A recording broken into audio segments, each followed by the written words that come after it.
चक्रवर्ती का आशीर्वाद देते हो। मैं तो उस बालक का पता नहीं कैसे कैसे पालन पोषण कर रही हूँ। बोले बिल्कुल ये बच्चा विलक्षण है। और वो ईश्वर दमन माँ ने उसको संस्कार दिए थे और संस्कारों से युक्त होकर के वो सर्वदमन आगे चल करके भरत बना और भरत के नाम से इस देश का नाम भारतवर्ष पड़ा। ये होते हैं माँ के संस्कार।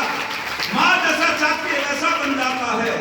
अरे उसी का जीवन सफल होता है। देव ऋषि नारद कहते हैं जो माँ एक संस्कारवान होती है, जो माँ धर्म को जानती है, वही निर्माण करने वाली होती है। किसी ने बहुत सुंदर कहा था, अरे माँ की दुआ कभी खाली नहीं जाती, माँ की दुआ कभी खाली नहीं जाती, माँ की बद्दुआ कभी टाली नहीं जाती। अरे मेहनत मजदूरी करके चार चार बच्चों को पालती है एक माँ, लेकिन चार चार बच्चों से एक माँ पाली नहीं जाती। चार चार बच्चों से एक माँ पाली नहीं जाती। अरे कोई कितनी भी गरीब माता हो, लेकिन वो गरीब माता किसी बालक को अनाथालय में नहीं छोड़ती। श्वानों को मिलता दूध वस्त्र भूखे बच्चे बुलाते हैं। माँ की हड्डी से चिपक के दूर जाड़ों की रात बिताते हैं। माँ की हड्डी से चिपक के दूर जाड़ों की रात बिताते हैं। वो माँ अपने बालक को, चाहे कितनी भी गरीब माँ हो, अपने बच्चे को जो है अपने सर्दियों के महीने में अपनी छाती से लगा करके पूरी पूरी रात काटती है। लेकिन कोई माँ अपने बालक को अनाथालय में नहीं छोड़ती। आज का पढ़ा लिखा वर्ग विदेशों में चला जाता है, विदेशों में जाकर के अपने माता पिता को वृद्धाश्रम में छोड़ाता है। क्या यही संस्कार है हमारे? अरे किसी ने बहुत सुंदर कहा था, जिसे प्यार पिता से है माँ प्यारी सी, जिसे प्यार पिता से है माँ प्यारी सी, वो सुपुत्र सुकुमार है, वो सुपुत्र सुकुमार है। कर लो माता पिता की सेवा, इन्हीं के चरणों में मथुरा काशी हरिद्वार है, इन्हीं के चरणों में मथुरा काशी हरिद्वार है। और चौथी बात कही कि सुनना सफल किसका होता है, तो देव ऋषि नारद कहते हैं कि सुनना उसका सफल होता है। शील वर्तम सूतुम सफलम। क्या गजब की बात कही। मैं सारांश की तरफ जा रहा हूँ, भले मुझे समय नहीं दिया, लेकिन मैं स्थिति को समझ करके अपने वाणी को विराम करूंगा। उन्होंने कहा शील वर्तम श्रुतम सफलम, कि सुनना उसका सफल होता है जो शील होता है, नम्र होता है, जिसकी श्रद्धा विद्वानों में होती है, वो उसका सुनना सफल होता है। और यहाँ सब अध्यापक हैं, अध्यापिकाएं हैं, मैं निवेदन करना चाहता हूँ, 70% ज्ञान अर्जित सुनकर के होता है, 15% ज्ञान अर्जित पढ़ करके होता है, और 15% ज्ञान अर्जित भ्रमण करने से होता है। सुनने से 70% ज्ञान अर्जित होता है, लेकिन सुनना श्रद्धा से चाहिए। सबसे पहले श्रवण है, मनन है, निधिध्यासन है, और फिर साक्षात्कार है। किसी विषय को ठीक प्रकार से सुनो, सुन करके मनन करो, और मनन करके फिर उसे ध्यान दो, और ध्यान के बाद में चौथी अवस्था साक्षात्कार की होती है। यदि कोई विद्वान आपके बीच में आ जाता है, श्रद्धा से सुनना चाहिए। श्रद्धा से सुनने वाला व्यक्ति अच्छा श्रोता ही अच्छा वक्ता बनता है। जो अच्छा श्रोता नहीं होता वो कभी अच्छा वक्ता बनने वाला नहीं है। तो मैं तो आपसे इतना निवेदन करता हूँ, एक उदाहरण देकर के, जैसे यज्ञ में एक पेड़ से लाते हैं तोड़ करके, वो लकड़ी होती है, वो चूल्हे तक लकड़ी रहती है, लेकिन वो फिर जब यहाँ यज्ञशाला में आ जाती है उनको समीधा कहते हैं, और जब शमशान में चली जाती है उनको फिर ईंधन कहते हैं। जैसे इस लकड़ी के 3 रूप होते हैं, ऐसे में यज्ञ सिखाता है समीधा, जो समता को धारण करा देती हो। समीधा का अर्थ है समता, जो समता को धारण करा देती हो। जब समीधा सामग्री में मिलकर के प्रज्वलित हो जाती है, जो वातावरण में तीक्ष्णता होती है उसको सम करती है, वातावरण को संतुलित में लाती है, प्रकृति को संतुलित में लाती है। ठीक इसी प्रकार से 3 रूप इस मनुष्य के होते हैं।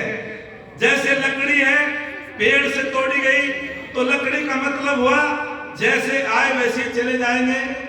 लकड़ी का काम जो है केवल चूल्हे तक है। और यदि वो समीधा बन जाती है, मनुष्य का रूप समीधा के जैसा हो जाता है, वो मनुष्य विद्या को ग्रहण करके यज्ञों से उत्प्रोत होकर के दूसरों को सुगंधित कर देता है, अपने आप भी सुगंधमय हो जाता है। और तीसरा रूप होता है ईंधन। शमशान में ईंधन का मतलब है जो दूसरे को देख के जलता रहता है और दूसरों को जलाता रहता है। तो हमें ईर्ष्या नहीं करनी चाहिए। ईर्ष्या तू ना गई मेरे मन से। बस अधिक न बोलते हुए मैं एक छंद कह करके अपनी वाणी को विराम देता हूं। किसी ने बड़ा सुंदर लिखा है, अरे पावक की लपटों में तब कर सोना कुंदन बन जाता है, भाव शुद्ध हो तो छोटा सा धागा रक्षा बंधन बन जाता है, संघर्षों की भट्टी में तपना छोटा कोई काम नहीं, त्याग और साधना से मानव माथे का चंदन बन जाता है। त्याग और साधना से मानव माथे का चंदन बन जाता है। यहाँ मेरी बेटियों की संख्या बहुत है, मेरी बहनों की संख्या बहुत है। एक नारी के विषय में उदाहरण देकर के, अरे नारी को यदि अधिकार दिया गया, एक बार इंदिरा गांधी प्रधानमंत्री थी और प्रकाशवीर शास्त्री जी सांसद हुआ करते थे। उन्होंने कहा मैं पूछना चाहता हूं तुम्हें प्रधानमंत्री किसने बनाया? बोले जनता ने। उन्होंने दोबारा से फिर पूछा कि मैं पूछना चाहता हूं तुम्हें प्रधानमंत्री किसने बनाया? बोले जनता ने। तीसरी बार फिर प्रकाशवीर शास्त्री ने पूछा। इंदिरा गांधी कहने लगी शास्त्री जी मैं बार बार प्रश्न का उत्तर दे रही हूं लेकिन तुम संतुष्ट नहीं हो पा रहे हो।